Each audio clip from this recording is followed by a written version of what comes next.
Good morning students, welcome to our channel personal tutor. और मैं आपकी सोफिया मैम आपके लिए केमिस्ट्री की एक और नई वीडियो के साथ में।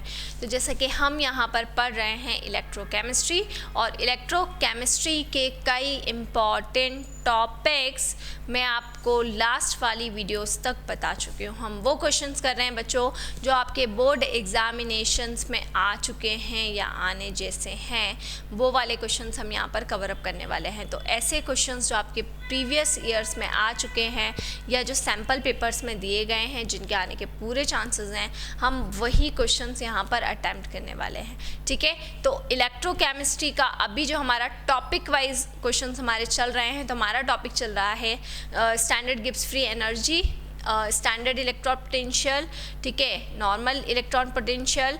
ठीक है, तो इनके बेसिस पे हम क्वेश्चंस किस तरीके से आते हैं और किस तरीके से सॉल्व करते हैं वो मैं आपको बता रही हूँ। ठीक है, तो लास्ट वाली वीडियो में एक हमने कॉन्सेप्ट बेस्ड क्वेश्चन देखा था। अभी फिर मैं आपको एक क्वेश्चन करवाने वाली हूँ जिसके अंदर हमें EMF निकालना है सेल का, लेकिन इसमें हमें गिब्स स्टैंडर्ड गिब्स एनर्जी दे रखी है।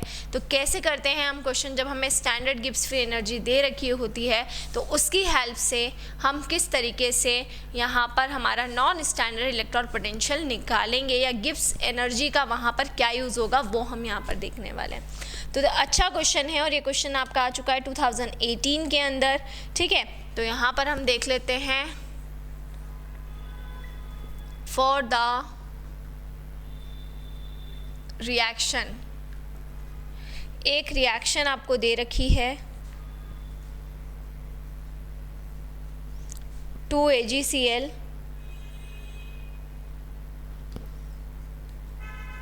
Plus H2, 2AgCl plus H2, तो ये बनेगा 2Ag plus 2H plus 0.1 molar 2Cl 0.1 molar. ठीक है, ये आपको क्वेश्चन में दे रखा है। एक रिएक्शन दे रखी है 2 AgCl, उसमें हमने हाइड्रोजन को ऐड करवाना है, यानी कि H2 को हमें ऐड करना है। तो 2Ag हमारा सेपरेट होगा, फिर 2H प्लस और 2Cl नेगेटिव। ये आपको क्वेश्चन में ही ये वाली जो रिएक्शन है वो दे रखी है। इसमें आपको डेल G नॉट यानी स्टैंडर्ड गिब्स एनर्जी, इसकी वैल्यू आपको दे रखी है, और ये वैल्यू है -43600 joule, -43600 joule at 25 degree Celsius, है ना, 25 डिग्री सेल्सियस पे। तो हमें EMF निकालना है, EMF। ठीक है, हमें EMF निकालना है। और एक चीज़ और मैं आपको बता दूं, इसके अंदर आपको एक फॉर्मूला दिया गया है। ये फॉर्मूला हमेशा ज़रूरी नहीं है कि आपको दिया जाएगा, लेकिन ये यहाँ पर आपको फिर भी दिया हुआ है कि log 10 की power -n is equals to -n। ये फॉर्मूला आपको दे रखा है। ठीक है, ये फॉर्मूले का आपका यूज़ होगा इसमें, और विदाउट लॉग टेबल केवल ये फॉर्मूला हम यूज़ करके, मैंने आपको पहले ही बता रखा है log m की पावर n क्या होता है, n log m होता है, लेकिन यहाँ पर इन्होंने log 10 दे दिया है, तो 10 और 10 वो 1 ही हो जाता है, तो -n हो जाएगा वो। ठीक है ना, तो ये एक आपको फॉर्मूला यहाँ पर दिया हुआ है, इसको आपको देखना है। अब हमें EMF निकालना है। जब हम EMF की बात करते हैं तो EMF की कैलकुलेशन करने के लिए हमें यहाँ पर नन्स इक्वेशन का यूज़ करना पड़ता है। हम यहाँ पर किसका यूज़ करेंगे, जब हम EMF की कैलकुलेशन कर रहे हैं तो हमें नन्स इक्वेशन यूज़ करनी है। नन्स इक्वेशन का फॉर्मूला हम बहुत अच्छे से जानते हैं। नन्स इक्वेशन का फॉर्मूला मैं आपको साइड में लिख देती हूँ ताकि आपको इस क्वेश्चन को करने में कोई प्रॉब्लम नहीं हो। तो E cell is equals to में E naught cell -0.059 upon n log to the base E product by reactant. ठीक है, ये आपका फॉर्मूला होता है। E cell is equals to में E naught cell -0.059 upon n log to the base E product upon में reactant. ये आपका फॉर्मूला हो जाएगा। अब इस फॉर्मूले के अंदर हमें क्या करना है, इस फॉर्मूले के अंदर देखिए हमारे पास में कौन कौन सी वैल्यू ये हमें निकालना है। E नॉट सेल की वैल्यू हमारे पास में नहीं है, स्टैंडर्ड इलेक्ट्रोड पोटेंशियल वैसे हमको दे के रखते हैं, लेकिन इस बार हमें स्टैंडर्ड इलेक्ट्रोड पोटेंशियल नहीं दिया गया है, ठीक है। तो हमें ये वैल्यू भी पता करनी है ना। फिर n जो है वो तो हमें रिएक्शन से ही पता चल जाएगा, कितने इलेक्ट्रॉन रिमूव हुए, कितने इलेक्ट्रॉन गेन हुए। प्रोडक्ट और रिएक्टेंट का कंसंट्रेशन आपको ऑलरेडी दे ही रखा है, तो ये सारी जितनी भी वैल्यूज़ हैं आपको गिवन है, और उसकी हेल्प से हमें क्या निकालना है, EMF निकालना है। अब यहाँ पे गिब्स फ्री एनर्जी का यूज़ कहाँ पर होगा वो आप देखिए कि मैंने आपको बताया था कि गिब्स फ्री एनर्जी जो रहेगी वो गिब्स फ्री एनर्जी यूज़ में आएगी, और उस गिब्स फ्री एनर्जी का हम यूज़ करके उसको हम सॉल्व करेंगे और उससे हम वैल्यू निकालेंगे। लेकिन वो जो हमारी गिब्स फ्री एनर्जी है, उस गिब्स फ्री एनर्जी का यूज़ होगा कहाँ पर, वो मेन चीज़ है कि वो हमें अब पता करना पड़ेगा कि वो जो गिब्स फ्री एनर्जी हमारी है उसका यूज़ कहाँ पर हो रहा है, ठीक है। तो देखिए यहाँ पर जो गिब्स फ्री एनर्जी है उसका रिलेशन क्या होता है वो मैं आपको बता देती हूँ। देखिए del G naught is equals to minus NF E naught cell, ये होता है गिब्स फ्री एनर्जी का फॉर्मूला, है ना। ये गिब्स फ्री एनर्जी का क्या होता है, गिब्स फ्री एनर्जी का फॉर्मूला होता है del G naught minus NF E naught cell. अब del G नॉट तो एज इट इज़ है ना, del G नॉट की वैल्यू हमको दे रखी है, तो del G नॉट की वैल्यू हम ये रख सकते हैं यहाँ पर, del G नॉट की हम वैल्यू यहाँ पे पुट कर देंगे। n की वैल्यू हमें रिएक्शन से पता चल जाएगी। f की वैल्यू हमें पता ही है कि f की वैल्यू क्या होती है, 96500 होती है। तो ये सारी वैल्यू रख के हम किसकी वैल्यू निकाल सकते हैं, हम E नॉट सेल की जो हमारी वैल्यू है उसको हम कैलकुलेट कर सकते हैं। तो यहाँ पर इस तरीके से हम जो हमारी E नॉट सेल है उसकी वैल्यू को कैलकुलेट करेंगे। यहाँ पे del G नॉट की जो वैल्यू आपको दे रखी है वो हम लिख देंगे। यहाँ पर हम n की वैल्यू जितने भी नंबर ऑफ़ इलेक्ट्रॉन्स इसमें इंक्लूड हो रहे हैं वो हम लिख देंगे। फेराडे कांस्टेंट की जो वैल्यू है वो हम रख देंगे, और E नॉट सेल जो हमारा है वो वैल्यू हम यहाँ पर पुट ऑन कर देंगे, और वो पुट करके हम यहाँ पर किसकी वैल्यू निकाल लेंगे, हम यहाँ पर निकाल लेंगे ईजिली E नॉट सेल की वैल्यू। तो E नॉट सेल की वैल्यू इस तरीके से हमारी निकल जाएगी। तो मेरे को यहाँ पर del G की वैल्यू कितनी दे रखी है, देखिए -43600, ये del G की वैल्यू दे रखी है। n की अगर हम बात करें तो नंबर ऑफ़ इलेक्ट्रॉन्स हमारे कितने, देखिए 2 इलेक्ट्रॉन्स आप देख सकते हैं, 2 इलेक्ट्रॉन्स 2H+, यहाँ पर 2 हाइड्रोजन है, यहाँ 2HgCl है, तो 2 इलेक्ट्रॉन का इन्वॉल्वमेंट हो रहा है। चार्ज टोटल हम काउंट करते हैं, यहाँ पे देखिए 2H+ निकल रहा है, यहाँ पे 2Cl नेगेटिव है, तो n की वैल्यू कितनी हो गई है, n की वैल्यू हो गई है 2। F हो जाएगा फेराडे कांस्टेंट, इसकी वैल्यू है 96500, है ना। तो यहाँ पर n की जगह पे आ जाएगा 2, del G नॉट की वैल्यू हो जाएगी 43600, n की वैल्यू हो जाएगी 2, फेराडे कांस्टेंट की वैल्यू हो जाएगी 96500, और E नॉट सेल हम इसकी हेल्प से यहाँ से निकाल लेंगे। तो ये मल्टीप्लाई में इधर आएगा तो काय में हो जाएगा, डिवाइड में।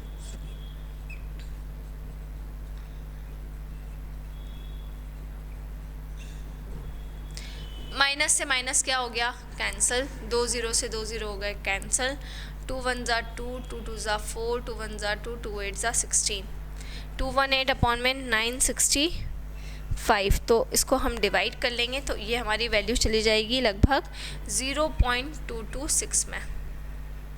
देखिए इतना आ गया हमारा सेल का इलेक्ट्रोड पोटेंशियल। कौन सा इलेक्ट्रोड पोटेंशियल आ चुका है, ये स्टैंडर्ड इलेक्ट्रोड पोटेंशियल। तो आपको समझ में आया कि जो मेरा गिब्स फ्री एनर्जी था, गिब्स फ्री एनर्जी का जो मेरा फॉर्मूला था, तो गिब्स फ्री एनर्जी का कहाँ मैंने यूज़ किया, जो गिब्स फ्री एनर्जी मेरी थी यानी del G नॉट जो मेरा था उसको मैंने कहाँ पर यूज़ किया, ठीक है। यहाँ पर del G नॉट दिया हुआ था, तो बहुत सारे बच्चे कंफ्यूज हो जाते हैं कि अरे ये del G नॉट कहाँ दिया हुआ है, क्यों दिया हुआ है।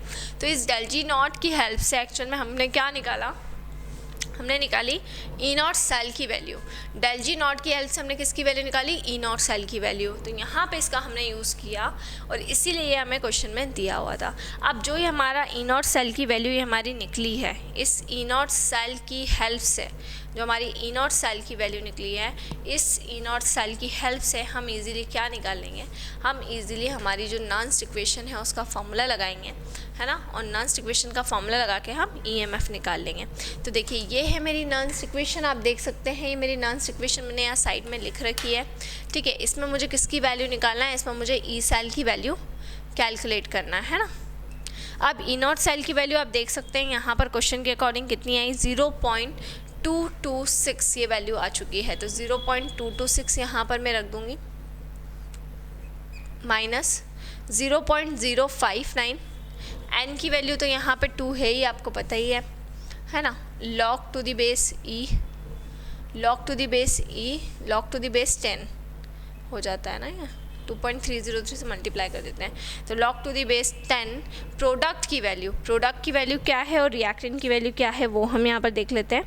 तो प्रोडक्ट अपॉन रिएक्टेंट जब हम यहाँ पर करेंगे तो प्रोडक्ट अपॉन रिएक्टेंट, प्रोडक्ट हमारा क्या है, देखिए ये हमारा प्रोडक्ट है 0.1 मान लेते हैं हम, तो 0.1 का होल स्क्वायर ये प्रोडक्ट चल रहा है और ये 1 चल रहा है, तो ये हमारा क्या हो जाएगा, ये हमारा रिएक्टेंट हो जाएगा, है ना। तो यहाँ पे आपका आ जाएगा प्रोडक्ट, तो आपका हो जाएगा 0.1 का होल स्क्वायर, क्योंकि आगे जो भी नंबर होता है वो काय में जुड़ जाता है, वो पावर लग के जुड़ जाता है, तो 0.1 का होल स्क्वायर, और नीचे ये जो वैल्यू है जिन पे चार्ज नहीं है इसको हम क्या मान लेते हैं, 1 ही मान लेते हैं।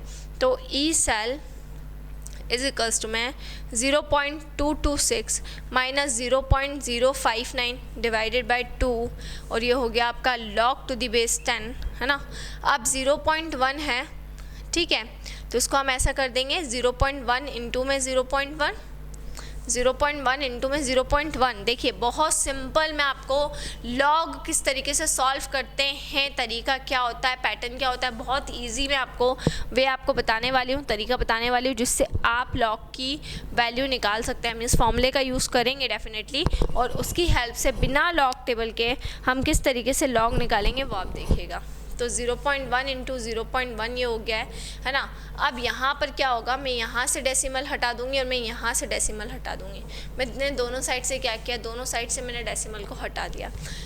जब मैंने दोनों साइड से डेसिमल को हटाया तो नीचे आ गया आपका 100, है ना, क्या आ गया 100। तो E cell is equals to 0.226 minus 0.059 divided by 2 log to the base 10। अब देखिए ऊपर बचा 1 और नीचे बच जाएगा आपका 100। 1 क्यों बचा, 1 का 1 से मल्टीप्लाई होगा तो क्या हो जाएगा, वो 1 ही हो जाएगा। तो यहाँ पे आ गया आपका 1 और नीचे बच गया आपका 100, है ना। इसके बाद में E cell is equals to 0.226 minus 0.059 divided by 2।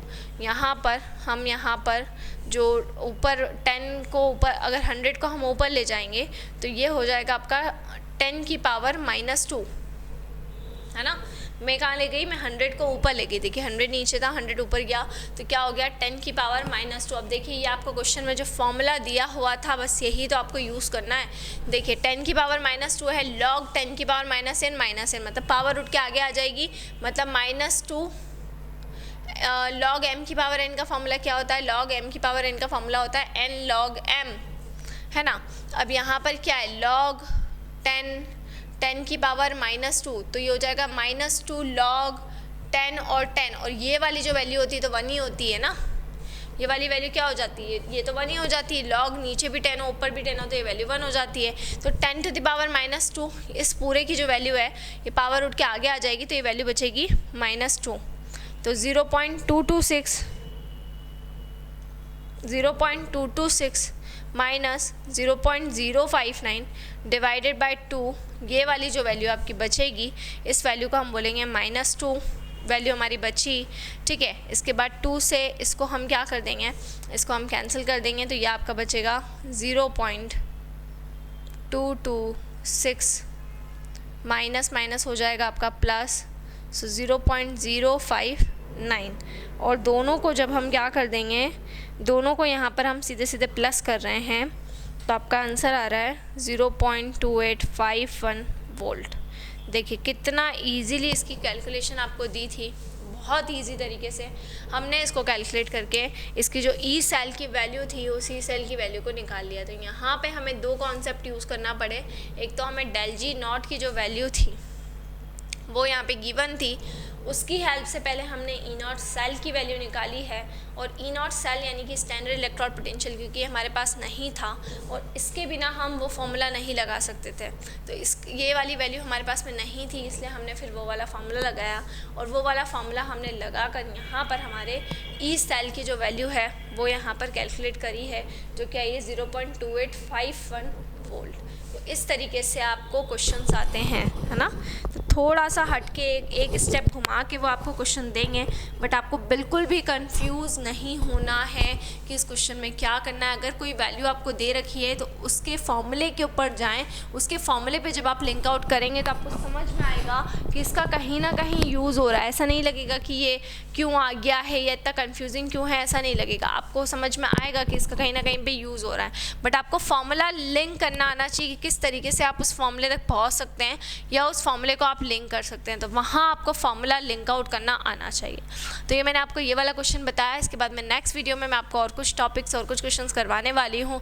सो इसी तरह से जुड़े रहिए हमारे साथ में, वीडियोस को लाइक करते रहिए, चैनल को सब्सक्राइब करना ना भूलें, और मैंने आप लोगों के लिए बहुत सारे प्लेलिस्ट फोल्डर बनाए हुए हैं, क्योंकि हमारा जो 11-12 का कंटेंट पार्ट है वो आपको प्लेलिस्ट के अंदर अवेलेबल है। तो अगर आपको कंटेंट पढ़ना है, फॉर्मूलाज कैसे आया, ये कॉन्सेप्ट क्या है, इसके बारे में अगर अभी तक आप लोगों ने नहीं पढ़ा है और आपको पढ़ना है तो आप बिल्कुल कंटेंट वाले पार्ट में चले जाएँ, वहाँ आपको मिल जाएगा। हमने आप लोगों के लिए हमारा एक दूसरा चैनल भी बनाया है जिसका नाम है पर्सनल ट्यूटर 2। सो अब आपको हमारे वीडियो लेक्चर्स पर्सनल ट्यूटर 1 और पर्सनल ट्यूटर 2 दोनों पर अवेलेबल रहेंगे। तो जल्दी से जाएँ, हमारे पर्सनल ट्यूटर 2 को जाकर सब्सक्राइब करें, उसे लाइक करें और उसे ज़्यादा से ज़्यादा शेयर करें। Thank you.